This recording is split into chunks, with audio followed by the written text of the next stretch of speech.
Masechet Gittin Daf Samech He. We're going to see a few Mishnayot today with short comments of the Gemara on each Mishnah. But first, we're dealing with Shemuel's opinion. He said that a minor, once a minor is of a certain age, can understand the difference between rocks and nuts, can acquire something for himself or herself. However, according to Shemuel, a minor, no matter how old, can never acquire something on behalf of someone else, right? This is according to Rav Chisda's explanation. A minor does not have that psychological development to understand that I'm taking this, physically I'm taking it, but as I'm taking it, I'm receiving it on behalf of someone else and it will become their property. A minor can never do that. We already had one challenge against Shemuel, and now we're going to have one more.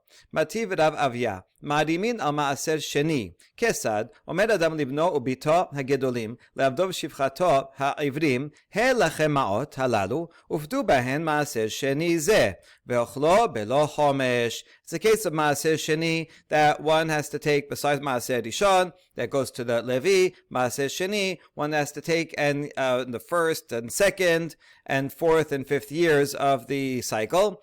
One takes it and that is supposed to bring it to Jerusalem and eat it in Jerusalem. If, however, you live far away and it's a lot to carry, then you can redeem it for money. If you redeem it, then you have to add 1/5 to the sale, to the going price, and bring all that money to Jerusalem and eat it there. However, if you want to get out of the 1/5 surcharge, there is a way to do it. If for example, you could do this with a third party, and let's say I'll sell the produce to someone else. They'll pay me for it.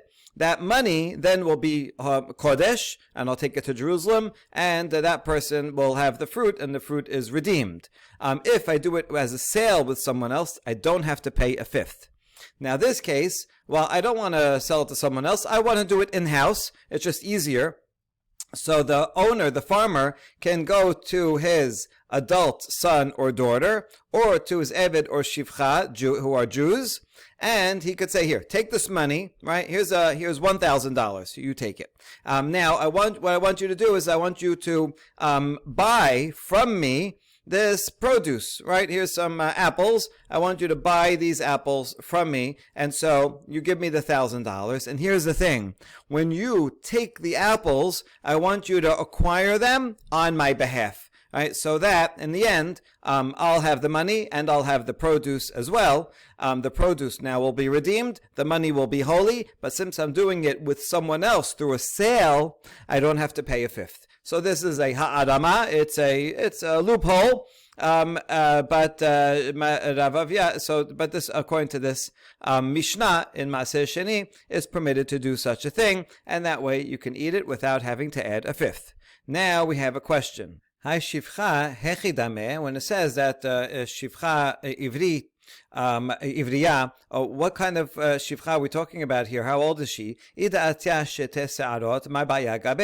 Like we said yesterday, if she already has 2 hairs, that means she's an adult. So what is she still doing with this master? She's got to be freed or married by then. Rather must be she's a minor. So she's a minor. Even though she's a minor, we see from this Mishnah that she can acquire this produce on behalf of the master. So you see that a minor can acquire something on behalf of someone else. Challenge to Shemuel, who said you cannot. So we answer, we're talking about Maaseh nowadays, after the Bet HaMikdash is destroyed, and Maaseh only applies midrabanan. Because it only applies midrabanan, therefore the sages can be lenient and say, yeah, while usually a minor cannot acquire something on behalf of someone else on a Deoraita level, but on the Rabbanan level, the rabbis can say, okay, really, you don't have to get Maaseh at all on the Deoraita level, but it's only the Rabbanan, so therefore the rabbis can say, we'll accept a minor receiving it on behalf of someone else, and that'll be just fine. Now we ask, wait a second, but if he's talking about nowadays, the official law of Ama Ibriya does not apply nowadays. The laws of Eved Ivri and Shivcha Ivriya only apply when the Yovel applies, and nowadays the Yovel does not apply, right? Until the majority of Jewish people is in Israel, which may actually be true now or will soon be true if not. Anyway, but during the time of the Talmud, it was not true. So therefore, it can't be talking about Maaseh Bizman Hazeh, this Mishnah. Ela Ba'asi She'eno Nakub Derabanan. Rather, it's talking about, in fact, in Bet HaMikdash times, when the Yovel applied and Amavdiyah did apply. But even back then, if you had fruit that grew in an unperforated pot, then midoraita, you don't have to give maaser. Only midrabanan, you give maaser. So that's the case. It's maaser midrabanan at a time when there was the official law of shivcha, ivriya, and because the whole law is only midrabanan, that's why the rabbis allowed a minor to receive something on behalf of someone else. But otherwise, if it was Doraita law, the Shemuel is correct. According to Shemuel, you cannot. Oh, good. Amar Rava, Shalosh midot bekatan. Now we're going to have 3 different ages of development of a minor and what they can do at each stage, both for a boy and for a girl. Serod v'zorko egoz v'notlo zochel asmo ve'en zochel le'acharim. If a boy can give him a rock, he throws it away. But when you give him a nut, he takes it. He can distinguish between something valuable and not valuable. At that point, he can acquire things for himself, but not on behalf of other people. This is the opinion of the majority of the sages. Not Shemuel, who says they can never acquire for anybody else. Okay. Uchnegdan beketana mitkadeshet limeun. Now, at the same age, whatever that age is, or it's not necessarily even a given age. It's the psychological development of each individual kid. Once a child can do that, then the equivalent age and development of a girl, they can be mitkadeshet and do mi'un. This means if the father died and there's only a mother and older brother, the mother and older brother can marry off their daughter or sister midrabanan. It's the Rabbanan level, and that will be a marriage. And once that girl becomes an adult, it will become a full marriage. However, before she becomes an adult, she has a right of refusal. She can say, sorry, I don't want this guy. And she can leave that marriage even without a get. But now that type of marriage can only be not if she's very, very young, only if she's old enough to distinguish between something valuable and not valuable. Then she can be married by her mother, and she can, if she decides she's not into it, she can refuse. That's the youngest age. Next age, ha'pa'otot, mikachan mikach mimkaran mimkar b'metaltelin. They can buy and sell movable property. Easier to buy and sell movable property than land. Land is a lot more serious. Uchnegdan b'ketana mitgareshet b'kiddushe aviha. And the same equivalent age, if it's a minor girl and her father married her off, she is old enough that she can receive her own get. So that's have to be a little older than the previous stage, and that's old enough. The third stage, higiu lo nat nedarim, nidrehem neder v'kdeshan hekdesh, uchnegdan b'ketana choleset. If they get to the age that they can make a neder, that's 1 year before bad or bat mitzvah. 11 for a girl, 12 for a boy. They already understand vows, so their vows are valid. If they consecrate something, it is consecrated. That would be for a boy and for a girl. And specifically for a girl, she can receive halisa. If she becomes a shomeret yavam, she can receive chalisa at that age. Good. Now there's not yet another stage, which is the regular bar mitzvah, bat mitzvah, that kicks in their responsibility for most things, but there's a stage after that.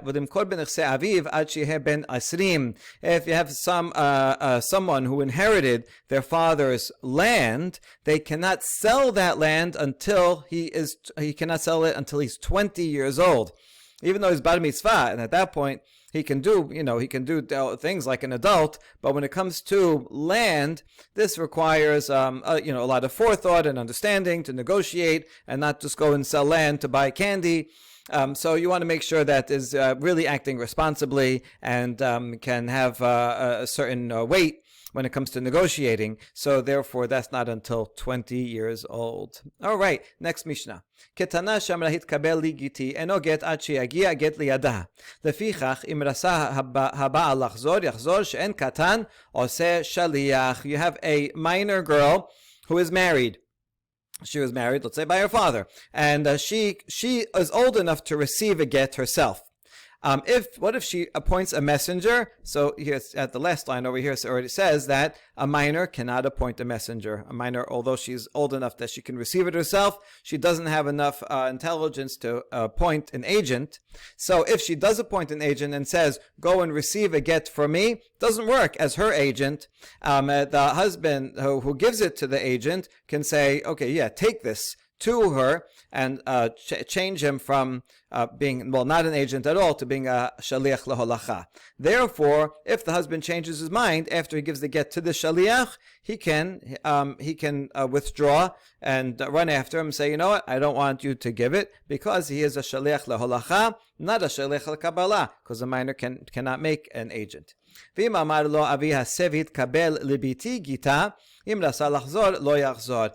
the father of that minor girl who is married says to a messenger, go and receive a get for my daughter, that you can do. The father is an adult. He can make a messenger. And in that case, once the husband puts it into the hand of that messenger, it's done. They are divorced. And if the husband wants to change his mind, he cannot change his mind. האומר תן גט זה לאשתי במקום פלוני ונתנו לה במקום אחר פסול. If a husband appoints a shaliach leholacha and he says, I want you to give the get in New York, I want you to give her a get in New York, and instead he gives her the get in New Jersey, it's no good, because the husband says, I want it to be given in New York. He didn't want it to be given in New Jersey, so he didn't follow the instructions. If, however, the husband says to the agent, go and give a wife a get, she happens to be in New York, and then he gave it to her in New Jersey, that's okay, because there it's clear he's just giving him directions. Listen, I think she's probably in New York. That's usually where she is on Wednesdays. And so, give it to her, and she is in New York. Then it's fine, right? Because that's just directions. On the other, that's different from the first formula where he says, give it to her in New York. That means he cares and wants it to be given only in New York for whatever reason. Okay, האישה שאמרה התקבל לגיטין במקום פלוני וקיבלו לה במקום אחר פסול. If a woman sends a messenger לקבלה and says, go and receive my get in New York, and instead he goes to New Jersey and receives it there, and the husband was there, it's no good. Same thing, same as before. She said, I only want my get to be valid in New York. That's where I want it effectuated, not in New Jersey. And the shaliach didn't follow that instruction, so therefore he's not a shaliach. It's no good. Rabbi Elazar disagrees in this case and says, if she said, when the woman says receive it in New York and then he goes and receives it in New Jersey, it's still okay. The Gemara will discuss why and explain this, because a woman can be divorced against her will, so she's more passive, and therefore she's not really going to care that it has to be in a certain place. She's just saying that that's where he's likely to be, so that's why you should go there.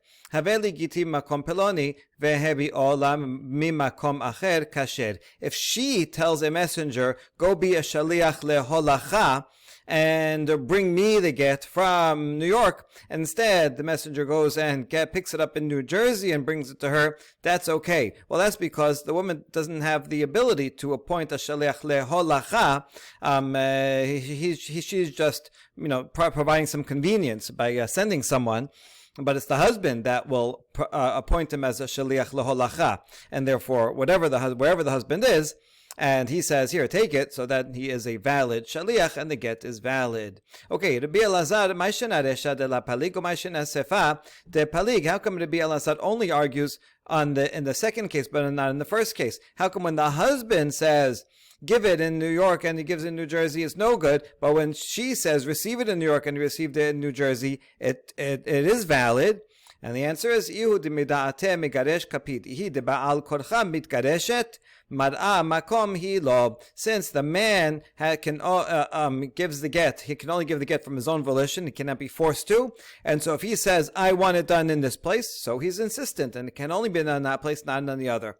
Whereas with a woman who is the passive recipient here, and she can even be given the get against her will. Therefore, when she says, go get it from this place, it's more likely that we assume that she just means that is where he happens to be. She's indicating where it is, not that she's saying, I only will allow it to be received in such a place.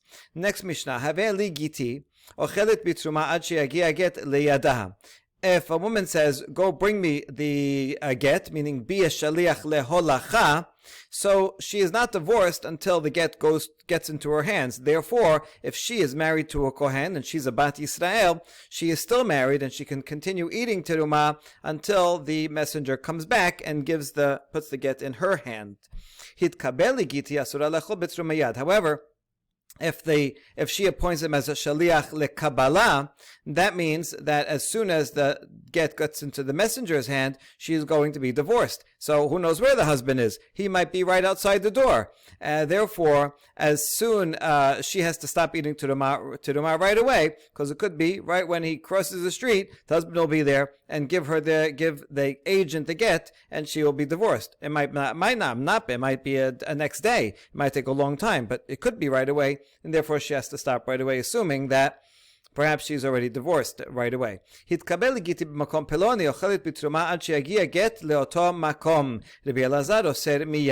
she says, go and receive it, let's say she's in New Jersey, and she says, go and receive the get for me in Manhattan.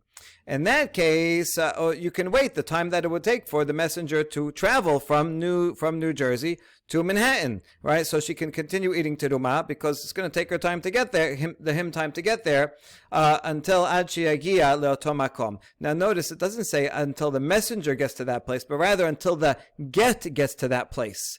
This suggests that we're talking about an extra stage of more complexity. For example, let's say she's in New Jersey. She says, go receive my get in Manhattan.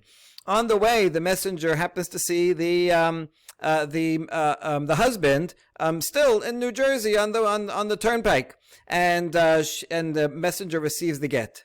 And if so, it won't take effect yet, because she said only in Manhattan. This Tanakama that says it doesn't take effect until it's in the place that she says.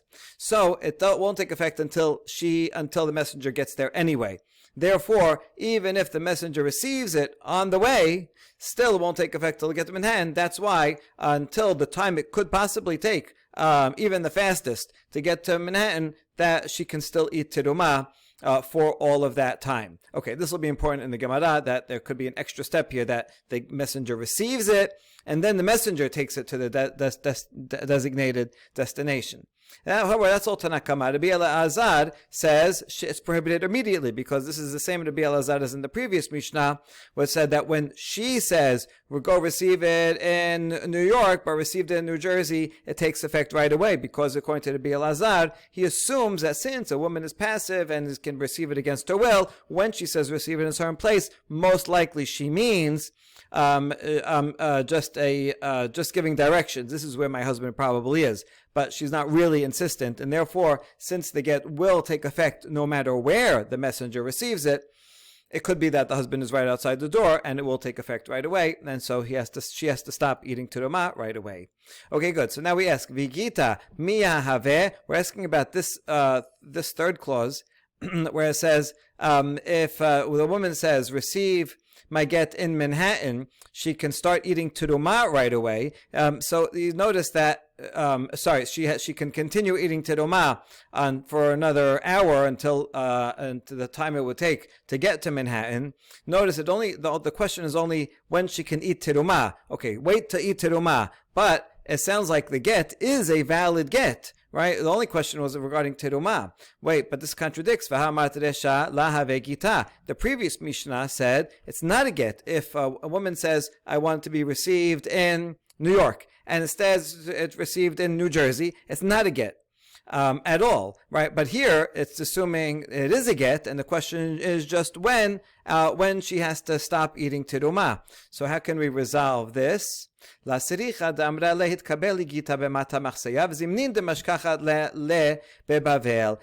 Mishnah here, we're talking about a case where she said, receive my get in mata mechasya. That's over here, right? So then, it has to go to mata mechasya for it to be effective. But she adds in her formula, listen, sometimes my husband is in Bavel, the city of Bavel, right? You might find him there. So because she's adding that, so she's adding another possibility. And this is what this formula means. I want you to take the get anywhere you find, anywhere he is, whether it's in Bavel, on the way, and you see him there, take the get from him. However, I don't want it to be effective right when you take it. The get should only be effective when you get to mata mechasiya. So because she said this more complex formula, so this allows for a stop on the way. That's what this Mishnah is talking about, and that's why it will be a get once she gets to that place. So it's for that reason, when she says a complex formula, then back to New Jersey, she's in New Jersey, she says receive it in New York, and the messenger happens to see the husband on the way, takes it, but it will not take effect yet until you get to Manhattan. So it will for sure take effect in that case, because he's going to go to Manhattan, but it will only when the messenger gets there. So therefore, the get will take effect, but it will not take effect until you get there. That's why she can wait an hour and she can still eat terumah the whole time. Whereas in the previous Mishnah, she didn't say a formula like this. She said only receive my get in mata mechasiyah, right? Don't pass go. Do not collect 200. I only want it to be received in mata mechasiyah. In that case, if the messenger receives it in any other place, it's no good, because she didn't allow for a stop along the way. Oh, you know what? Find it wherever you happen to see him. Good. Now, Rabbi Elazar oser miyad peshita dehamad emakom hilo. This Mishnah says, according to Rabbi Elazar, she has to stop eating terumah immediately. Isn't that obvious? We already know that from the previous Mishnah, where Rabbi Elazar is interpreting her words as just giving directions. He happens to be in this place. But women are not insistent about where the get is received, so we don't really need this to be Elazar repeated in this Mishnah. La sericha damra le zil mizrach te'ite b'mizrach v'ka azal b'ma'arav mahu detema b'ma'arav ha'lete kamash malan dilma behade deka azil megas ga'is be v'hab le gita. Oh, so no, we do need this repetition of Rabbi Elazar to teach us extra chidush of a case where, let's say they're on the east side of Manhattan, and she says, let's say they're somewhere, and she said they're in Central Park, and she says, I want you to go on the east side and collect it on the east side. And the messenger goes to the west side. So I might have thought, since the husband is not on the west side, he's going in the wrong direction. So there's no way that she's going to be divorced until he comes back. So therefore, she can continue eating terumah the amount of time it would take for the messenger to go to the west side and then come back to the east side. That's what I might have thought. And therefore, the repetition in this Mishnah that Rabbi Elazar says it is prohibited immediately teaches us that even in this case, you never know. Maybe while the messenger is on his way to the west side, the husband might happen to be there, and will give the messenger the get immediately. And so, even in a case where the messenger is going the wrong way, where the husband is not, it could be on his way to the wrong place. He still might see the husband, and therefore the get would take effect immediately. So that's why she has to stop eating terumah immediately. Now we're going to apply all that to a different case altogether of eruv, and with a messenger. Someone says to a messenger, go prepare an eruv for me, and I want you to use dates. But then the messenger goes and takes figs. Right? You always have to set aside a meal for the eruv.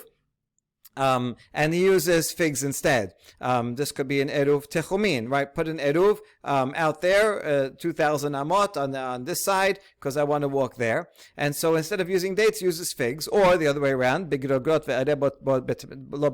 instructions were figs, and he uses dates. Taneh hada eruvo eruv, v'tanya idach en eruvo eruv. There are two different baraitot. One says it's fine. Okay, so what? He switched a small detail. The point is to make an eruv, right? Whatever whatever you find, dates, figs, just use something. Whereas another baraita says, no, it's no good. You didn't follow the instructions, so it's no good. Now, how can we reconcile these two opposing baraitot? Amar Rabba la kashya, hadabanan, hadabi elazar. One of them is Rabbanan, one of them is Rabbi Elazar. Hadabanan da'amri kepeda.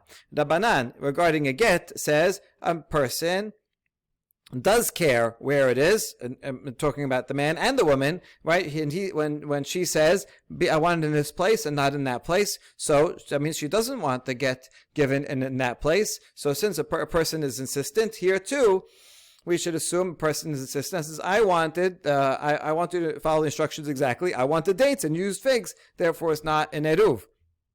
Whereas the other baraita is the opinion of Rabbi Elazar that says, Damar mad emakom hilo. Rabbi Elazar says, when a woman says, receive my get in this place, she just means, this is likely where you're going to find him, so it's giving directions. And so here too, when the guy says, make an eruv with dates, he just meant, for example, use some dates, get something cheap that I have around the house. He happens to find figs. That's okay too.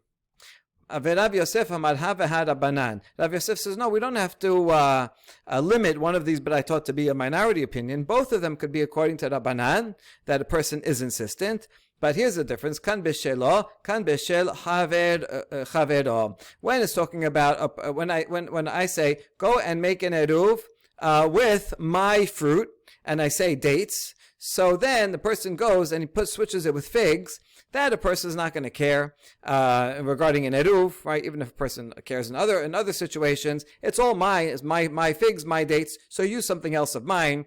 But my point was just to make an eruv, and that's okay. The other braita that says no good, that's where I'm using someone else's produce. So I went to my neighbor who has some dates, and so you mind if I use some dates for an eruv? He says okay, but then my messenger goes and takes his figs, but I didn't have permission to take that guy's figs, right? So I can be non-insistent for my own things, but I cannot be non-insistent for someone else's stuff. Right, he only gave me permission for one. I can't use it for the other. So that's how we can explain both. But I taught according to Rabbanan. Amar Abaye, ve'ela hadetanya haomer l'shlucho arev li b'migdal ve'erev lo b'shovach ve'erev lo b'migdal. The Tanya'i chada eruvo eruv, v'Tanya idach en eruvo eruv. Hata ma'ishelo v'shel habero ika. Abaye challenges Rav Yosef. He says, well, if you're going to make a distinction between your own produce and someone else's produce, how will you explain the following two contradictory baraitot? Where one says that a person tells his messenger, go make an eruv in a tower, and the other one says make it in a dovecote. And he does the wrong, I said make it in the tower. And he doesn't put it in the tower, he puts it in a dovecote. Or the other way around, I tell him a dovecote, and he put it in the tower. Well, one baraita says, it's fine, I just wanted him to make an eruv, doesn't matter where he made it. And the other one says it's no good because he didn't follow the instructions. But here, it's not about the item. It's not that it belongs to me or belongs to someone else, right? The fruit is the same fruit, or whatever I'm using, bread. So here you can't give your answer that one belongs to me, one belongs to someone else. So how are you going to explain these two baraitot, right? So according to the previous answer, you could say one's the opinion of Rabbanan, one's the opinion of Elazar. But Rav Yosef, how are you going to explain this? And they'll answer, Hatam name ika pered de migdalu pered de shobach. Here too, there's fruit that's in the tower, and there's fruit that's in the dovecote. So I specifically wanted the fruit in the tower. So according to in one baraita, the fruit of the tower and the fruit of the dovecote both belong to me, and therefore, if you picked one instead of the other, so I don't care. I'm not insistent if they both belong to me. And the other baraita is talking about a case where the fruit in the dovecote belongs to, where the fruits belong to someone else. And I asked someone else, hey, you mind if I use your fruit in the tower? He said, okay. But then my messenger went and used my neighbor's fruit that's in the dovecote. I didn't get permission for that, and that's why it's no good. So that's how we can reinterpret this case of the tower and the dovecote to be similar to a case of fruit that belongs to me as opposed to fruit that belongs to other people. Okay, next Mishnah, Haomer kitvu, get last Mishnah for today. Haomer kitvu get utnu leishti, garshuha, kitvu geret utnu la, hare elu yichtevu v'yitenu. Someone says, write a get and give it to my wife. That's good language. Or he says, divorce my wife. Or write a letter and give it to my wife. Even though a get just could mean any letter, but it's obvious that it means a get, and therefore, whoever those witnesses are authorized to go and give a get. Pateruha parnesuha asu la kenimus asu la karaoi lo amar kelum. If, however, he said pateruha, notice that it has a dagesh in the tet, is going to come up in a second, and or sustain her. Sustain her. I mean, how could that mean give her a get? Well, once a woman is divorced, she is sustained from the ketubah, so it has something to do with it. A patur means to be free, right? So it can have a meaning of that. Do her according to the law, or do her at what is appropriate. This is not a language of instruction of a get, because these are too ambiguous. Patirua could also mean release her from a vow, release her from a debt, right? Panasuha, give her some money. Do a law, whatever. It could be any law. Do what's proper. Proper in what realm? So in this case, the agents are not, or the witnesses are not authorized to write and give her a get. Okay, but I add some other languages. Tenurabanan shalechuha, shibkuha, tarchuha, hare elu yichtabu v'yitenu. This is good language, right? Shaleach teshalach. That with the dagesh and the lamed, it means send her away. That's a good language. Separate from her, banish her. This is all language of divorce. Whereas patiruha, parnesuha, asua kalimos, asua karaoi. This is the same as in the second half of the Mishnah. That's no good. He didn't say anything. That's just ambiguous language. Tanya, another braita. Rabbi Natan omer patiruha devarav kayamin. Pitruha lo amar kelum. Rabbi Natan is distinguishing between two forms of this verb. You see, patteruha with a dagesh in Aramaic and in Hebrew means divorce, whereas patar without a dagesh is binyan kal, and that just means to free or to permit, and that is not a language of divorce. So with a dagesh is pi'al, there it means divorce. So it makes a difference. All right, a dagesh makes a big difference. It can make all right, we tell all of our young readers to have to make sure to pronounce the dagesh properly, because here it makes a difference between married or divorced. There you go. Amar Rava, Rabbi Natan debab la'ahu v'dayek ben pitruha lepatruha tanadidan debad Eretz Yisrael hu ladiyek. So the question from this baraita is, Rabbi Natan making the distinction. The Mishnah did not make any this distinction. So how come? Rabbi explains Rabbi Natan originally was from Bavel. He's a Tana of the 4th generation, and he's from Bavel. And in Bavel they learned Dikduk very well, and so he knew the distinction between pitruha and patruha, and this was known, pitruha and patteruha. Whereas in our Mishnah is from Eretz Yisrael. In Eretz Yisrael, they were the dialect of Hebrew. In Eretz Yisrael was not so exact, and they didn't distinguish between with a dagesh and without a dagesh. This is true in general, that in Eretz Yisrael they did not pronounce the gutturals, dagesh, particularly. In Bavel, they were more particular about pronouncing both gutturals and dageshim.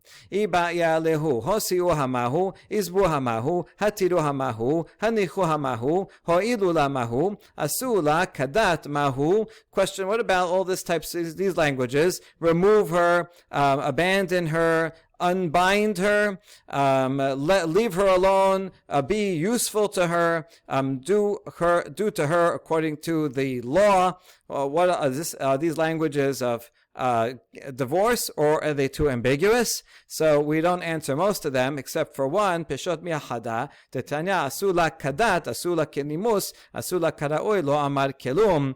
If the husband says do to her according to the law, according to this, nimos is from Greek nomos. again, means a law, Madur, as is appropriate. This is not a language of divorce, so the other ones are not as clear. It makes a difference. See, if you use ambiguous language that might be a get, or maybe not a get, then he'd have to go and give another get, misafek, and she might be divorced. If she's married to a Kohen, she wouldn't be able to go back to him. If he died without children, she would have to do chalitza. Whereas if lo amar kilum means it's zero, and she doesn't, right? She's fully married to the husband, and would not need a get. Well, if they still want to get divorced, they can get a get, but they can just remain married. And if he is a Kohen, they can remain married because it's not a get at all. Baruch Adonai Leolam. Amen ve'amen.